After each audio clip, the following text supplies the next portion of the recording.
বাড়িতে বাড়ি থেকে টোকায় নিয়ে আসবো, মাটির তলে ঢুকলে সেখান থেকে বের করে নিয়ে আসবো। এই যে 1000-2 লোক টোকায় নিয়ে আসবো আমরা।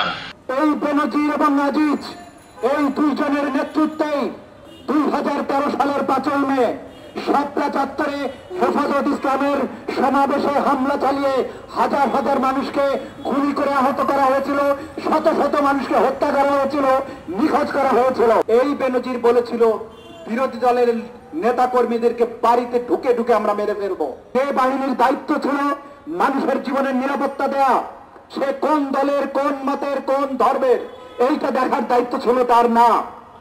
কিন্তু সে বলেছিল বিএনপি, জামাত, বিরোধী দলের যত লোক আছে তাদের বাড়িতে ঢুকে গিয়ে সে মেরে আসবে। আজকে বেনজির যে পুলিশ বাহিনীর প্রধান সর্দার ছিল, আজিজ যে সেনাবাহিনীর প্রধান ছিল, এই দুইজন যদি সঠিকভাবে তাদের চাকরির রেকর্ড বিবেচনা করা হতো, তাদের প্রমোশন বেনজির বড়জোর এসপি থাকতো, বড়জোর ডিআইজি হতে পারত। কিন্তু তাকে দিয়ে অপরাধ করানোর কারণেই তাকে সমস্ত মেধাবী এবং যোগ্য অফিসারদেরকে ডিঙ্গিয়ে তাকে আইজি বানানো হয়েছিল। উদ্দেশ্য ছিল বিরোধী দলকে দমন করা এবং দুর্নীতির মাধ্যমে রাষ্ট্রকে লোপাট করা।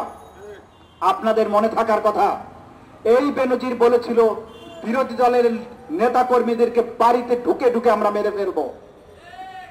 একটা পুলিশ বাহিনীর প্রধান, যে বাহিনীর দায়িত্ব ছিল মানুষের জীবনের নিরাপত্তা দেয়া, সে কোন দলের, কোন মতের, কোন ধর্মের, এইটা দেখার দায়িত্ব ছিল তার না।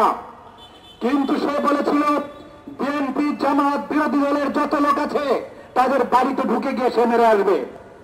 মনে রাখবেন, এই বেনজির এবং আজিজ এই দুইজনের নেতৃত্বে 2013 সালের 5 মে শাপলা চত্বরে হেফাজত ইসলামের সমাবেশে হামলা চালিয়ে হাজার হাজার মানুষকে গুলি করে আহত করা হয়েছিল, শত শত মানুষকে হত্যা করা হয়েছিল, নিখোঁজ করা হয়েছিল। এবং জেনারেল আজিজ সেনাবাহিনীতে তার যে পারফরমেন্স, সেইটা বিবেচনা করলে তার মেজর জেনারেল হওয়ার কথা ছিল না। তাকে পূর্ণ জেনারেল করা হয়েছে, সেনাবাহিনীর প্রধান করা হয়েছে। তার 2টা ভাই ছিল, জোসেফ এবং হারিস।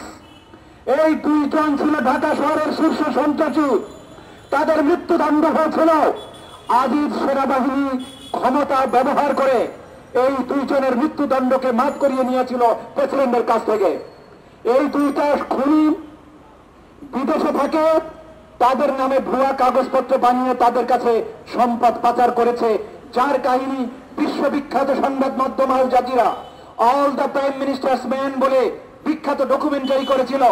তখন আওয়ামী লীগের নেতারা বলেছিল আল জাজিরা মিথ্যা রিপোর্ট করেছে।